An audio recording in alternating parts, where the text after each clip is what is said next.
Olha, um lugar acima de qualquer suspeita.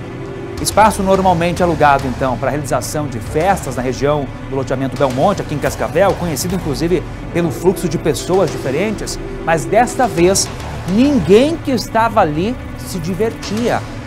Um caminhoneiro ficou em cárcere por horas, a polícia ainda confirmando, a princípio, então, desde ontem ele estava nesse local. Nossa equipe andou por esse local para entender por que os bandidos escolheram justamente esse espaço para manter o homem, um caminhoneiro, preso ali em cárcere, feito refém, inclusive. Eu quero colocar a Rafa na tela mais uma vez, porque ela e o Antônio entraram nessa casa, mas nós não tivemos autorização, então, para veicular essas imagens. Imagens feitas em primeira mão. Mas eu quero que você conte para a gente, para o pessoal de casa, o que vocês encontraram, o que vocês viram neste local, enfim, que a polícia também já fez perícia e que vai apurar. O que vocês localizaram nesse local, descreve para a gente. Wagner, como dá para ver ali pelo lado de fora, é uma casa, né, extremamente fechada, muro bem alto ali, portão totalmente fechado. O espaço, como ele é utilizado para festas, ele não tem muitos móveis por ali não, apenas um cômodo onde estaria uma cama de casal, bem bagunçada por sinal, tudo revirado, um banheiro e havia ali também um colchão de solteiro, logo na lateral ali do espaço. Dava para notar, inclusive, que ele estava sendo utilizado ali porque havia muita comida ali naquele local, no espaço onde estava a churrasqueira, bastante garrafas de bebidas alcoólicas, cigarros também, tudo largado por ali, inclusive várias peças de roupas estavam jogadas ali naquele espaço. A polícia disse, né, que o homem teria ficado naquele local, não se sabe se ele estava mesmo dentro desse cômodo ou na parte do banheiro, porque o banheiro ele fica na parte de fora dessa residência, ele não fica ali junto com esse outro quartinho que havia ali no local. Mas assim, o que o dono, o proprietário disse para nossa produção foi o seguinte, que ele teria alocado na quinta-feira, inclusive fez um contrato para que esse local fosse, né, utilizado e que hoje eles iriam entregar as chaves. Ele ainda informou que quando ele chegou na residência para conferir se estava tudo em ordem, tudo ok, foi quando ele acabou liberando ali o caminhoneiro, que teria pedido ajuda aos vizinhos, enfim, como foram as primeiras informações que chegaram aí para toda a imprensa, para todo mundo. O detalhe disso tudo, ele disse o seguinte, que ele não tem o hábito de locar com muita frequência não, que aquele espaço foi realizado, idealizado para que a família dele acabasse utilizando e que ele acaba alocando esporadicamente. Ele agora, inclusive, deve repensar no caso aí se vai voltar a alugar a esse espaço depois de toda essa confusão. O que chama bastante atenção e dá para entender o porquê essa residência foi escolhida, além desse muro alto, desse portão extremamente fechado, é porque ali na região são poucas residências, é um bairro novo, então assim, a gente consegue notar que tem muito terreno vazio ainda, inclusive os moradores dizem, né, pela tranquilidade ali, né, da via, de não ter tanta circulação por ali, ninguém desconfiaria que algo nesse sentido estaria ocorrendo tão perto. Inclusive, a gente conversou com uma moradora, é claro que ela não quis se identificar, mas ela disse exatamente isso, que ela acredita pelo fato de ter poucas casas ali na região, não chamaria tanto atenção, ela acredita que até por isso os bandidos acabaram escolhendo ali a região do Belmonte. Então a gente vai ouvir agora o que essa moradora disse a respeito. A gente só vê cidade grande, São Cascavel, a gente nunca ouviu falar em sequestro, relâmpago, qualquer coisa assim, né? Geralmente é São Paulo, Janeiro, que roubam os motoristas, levam, matam e tal, mas aqui super calmo. Agora ficar sabendo que teve tão pertinho da casa. Tão pertinho de casa.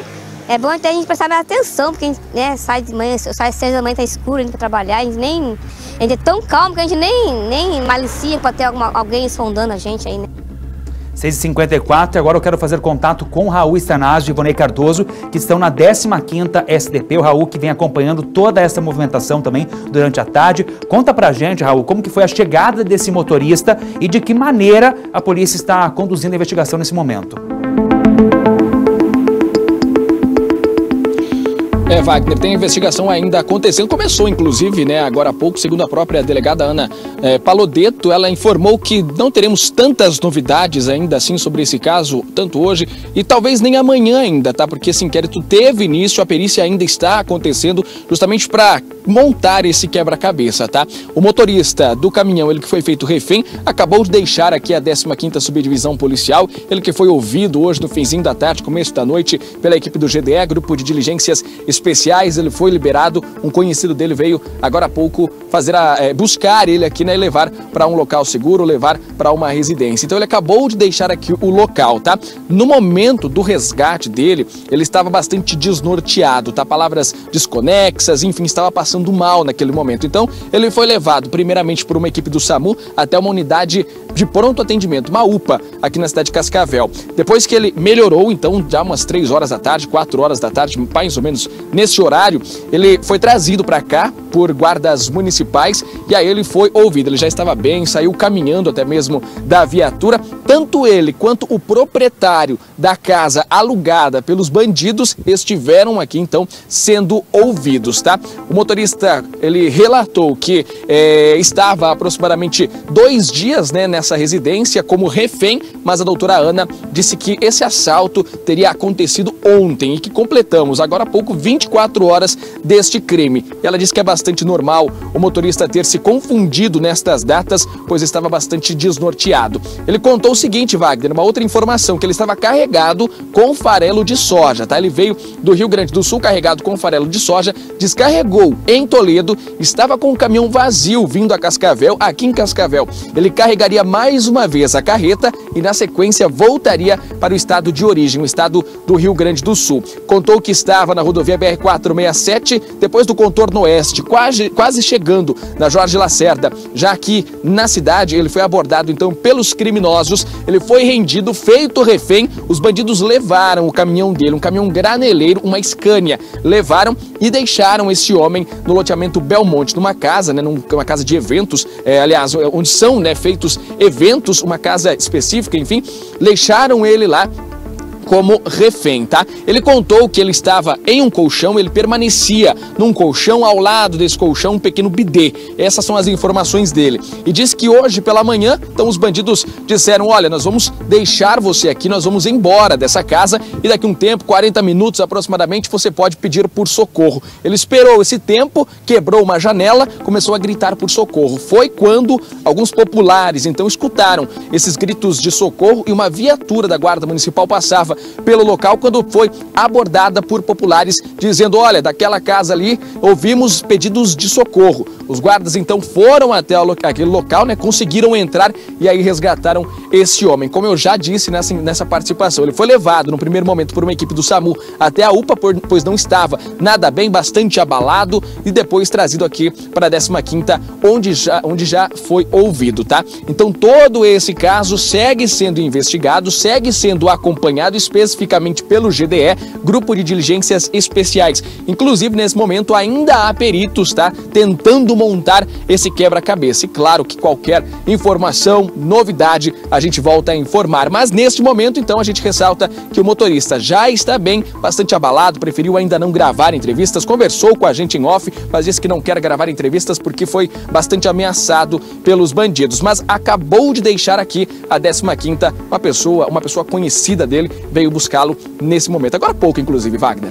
É importante a gente frisar, Raul, que inclusive o pessoal que está nos acompanhando, a descrição que você traz pra gente do motorista bate com a descrição da Rafa Schwinka, que entrou nessa casa e disse que encontrou de fato essa janela bastante pequena, mas que tem um colchão. Chama atenção porque ela narra, inclusive, Raul, que lá tinha resto de comida, bebida, enfim, parece que os bandidos estavam ali de fato curtindo isso daí. E agora você traz esse detalhe que inclusive o caminhoneiro já foi levado por um conhecido. Lembrando que a informação é que ele é do Rio Grande do Sul e não aqui da nossa região. A princípio essa carga então seria aí para Cascavel e Toledo, entre esses dois municípios, mas a polícia ainda não confirma que carga era essa, enfim, tem detalhes ainda, pontas soltas nessa investigação. Obrigado, Raul. Do Raul da 15ª, eu volto a conversar com a Rafa Schwinka ao vivo, a nossa equipe em cima desse caso, porque toda essa violência nas rodovias não é novidade não, viu? Sobre esse caso ainda falta muito para ser esclarecido, mas existe inclusive uma preocupação preocupação por parte do setor com relatos de profissionais que enfrentam esses ladrões que estão dispostos a tudo para garantir o furto, principalmente o furto de caminhões ou de cargas, né, Rafa? Inclusive, você conversou com representantes do setor, né? E todo mundo está com medo.